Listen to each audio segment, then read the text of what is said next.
I see many survivors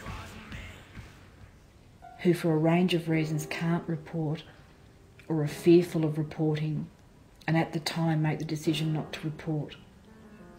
And I've walked this journey, so I know it. And I hear some people say, and it's misguided, well, you can get over it without reporting. You don't need to do that, just get over it. And you know, justice denied to someone will be carried in their heart for a long time. If they've chosen not to report because they have an awareness that there's stigma waiting, that there's disbelief waiting, that there's ridicule waiting, and possibly a traumatic process waiting, then no one has made a choice, a proper choice to not report. They've been forced into it. For so many women, they stand to lose so much by reporting it. You know, they're going to lose their input into the family farm. They're going to lose their standing in the community. They're going to lose face with their girlfriends, their in-laws, their children, their school, you know.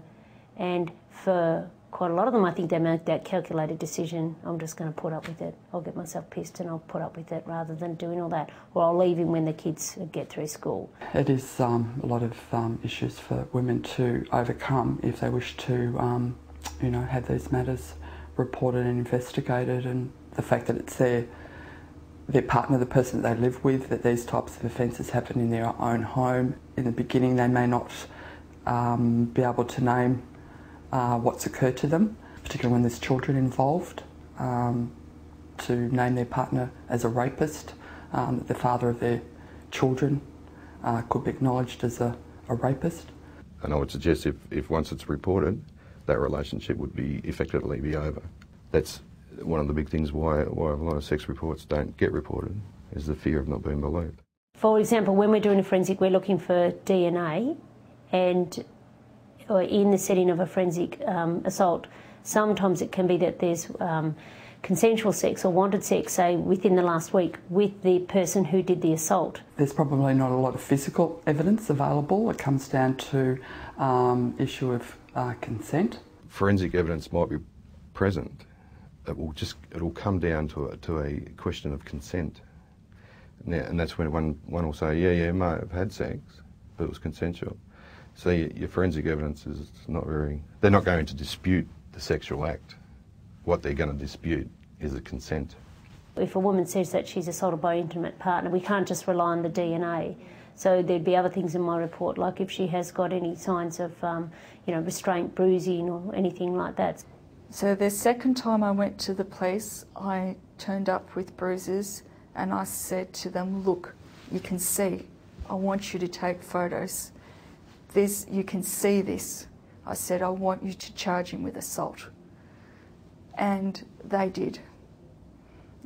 So I didn't charge him with rape because that is extremely difficult to prove. But I did get him charged with assault, and I did get an intervention order. They don't want to press charges. They're not wanting to press charges because of what goes on when you go to court. It's bad enough taking them to court to get an IVO or supporting them through housing or through child protection. That's a longer process. It's a really scary process, so they'd rather not do it. And at the end of the day, it's their decision whether they want to do it or not. I can only be there to support them. And I'm not going to lie about it and say that it's going to be an easy time. It's not. Definitely not. And what I found, particularly in partner rape cases, is that everything that is relevant is pushed to the periphery, and everything that's irrelevant about character and about denigrating a person on their essence as a human being becomes very central. Once they enter the witness box, that's where it all happens. A defence barrister, his job, and I mean he's paid to do a job, is to get his client off. So he'll be ruthless. He'll attack your credibility. If he finds a chink there, well, don't worry about the facts. It'll all be about your credibility. So all he has to show is just that doubt. If there's any doubt, the jury will be instructed to come back with a finding of not guilty. Because if someone is asking you something and you can't respond properly and defend yourself, or give the context, or give the full answer, whatever, it is very liable to get you upset. What happens when you're upset? You're not concentrating properly, you're not fully listening, you're getting embarrassed and you're getting flustered. And what I see is defence lawyers turn to a jury and say, look at her. Do you know why she's angry and flustered? Because she's a liar.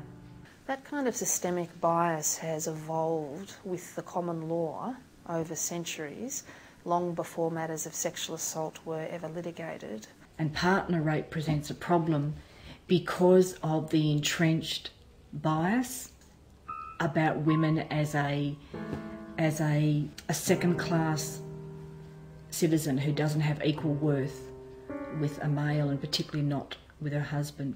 Partner rape is very, very poorly responded to by the criminal justice system in terms of police, and so it means that we not only have an underreporting of partner rape, but we have a very poor prognosis in terms of the legal response to it. When he pleaded guilty in the courts, there was a lot of attitudes expressed through the media about he's a good bloke, and you know, because he was the governor of the organisation, this didn't deserve to be on the front page of the newspaper.